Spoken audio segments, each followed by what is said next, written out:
Martin Luther king America का मसीहा माना जाता है। वो जीवन में सिर्फ एक काम करता था कि वो गांधी जी की किताब पढ़ता था और उसी से आंदोलन करता था, उसी से वो वहाँ का मसीहा हो गया।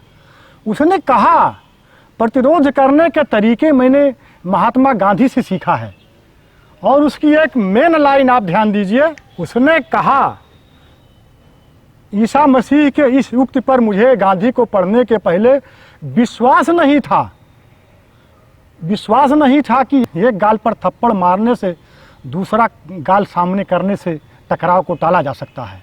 उसने कहा, जब मैंने गांधी जी को पढ़ा तभी मुझे ईसा मसीह के इस उक्ति पर विश्वास हुई।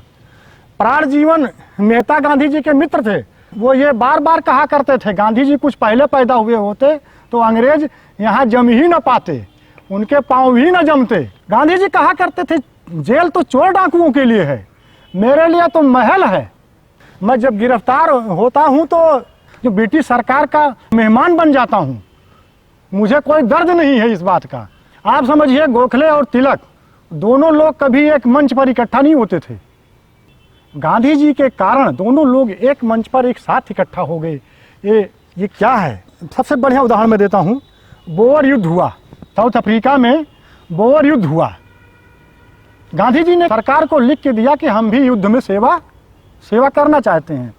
अंग्रेज पहले ये मानते थे कि यहाँ के लोग डरते रहते हैं, डरपोक। दूसरा ये मानते थे अपने लाभ हानि से बाहर काम नहीं करते थे। भारतीय जो है बिना लाभ हानि के काम नहीं करते। गांधी जी को देख करके उनका मन चेंज हुआ, उनका व्यवहार चेंज हुआ। उन लोगों ने अंत में इनको एम्बुलेंस सेवा के लिए कहा कि आप जो एम्बुलेंस सेवा में काम कर सकते हैं। तो 2000 लोगों की गांधी जी ने टीम बनाई, चिकित्सा वाला काम करने लगे। जो घायल, युद्ध में घायल होते थे उनको ले आते थे, उनको छावनी से, युद्ध मैदान से उठा करके जहाँ घायलों का इलाज होता था वहाँ लेके जाते थे। एक दिन 4 बजे रात में गांधी जी सड़क के किनारे बैठे हुए थे। एक पत्रकार ने लिखा है, उसने जो लिखा है, सारे लोग थके मादे अपने को निराश महसूस कर रहे थे, अकेले गांधी ही प्रसन्न, अविचलित और संतुलित थे। उनकी बाड़ी में आत्मविश्वास की झलक और आंखों में करुणा की ज्योत जगमगा रही थी। तो सिर्फ गांधी ही निराश नहीं हुए थे। पूरा इतिहास देखिए, गांधी कभी निराश नहीं हुए। गीता में जो एक शब्द है स्थित प्रज्ञ, वो गांधी पे एकदम ठीक उनके ऊपर प्रतिबिंबित होती है। लुई फिशर ने लिखा, ईसा को ईश्वर ने छोड़ दिया। अंत में ईसा को ईश्वर ने छोड़ दिया, गांधी को गांधी के लोगों ने छोड़ दिया। और उसने एक लाइन और कहा, गांधी इतने महान थे, गांधी के आदर्श इतने महान थे, इनके देश के लोग अत्यंत निर्बल और कमजोर हैं, जो गांधी की महानता को नहीं समझ सकते हैं। तो पूरा विश्व गांधी की महानता को समझ रहा है। पूरा विश्व गांधीगिरी करने में लगा है, गांधी का संदेश दे रहा है, पैगाम दे रहा है।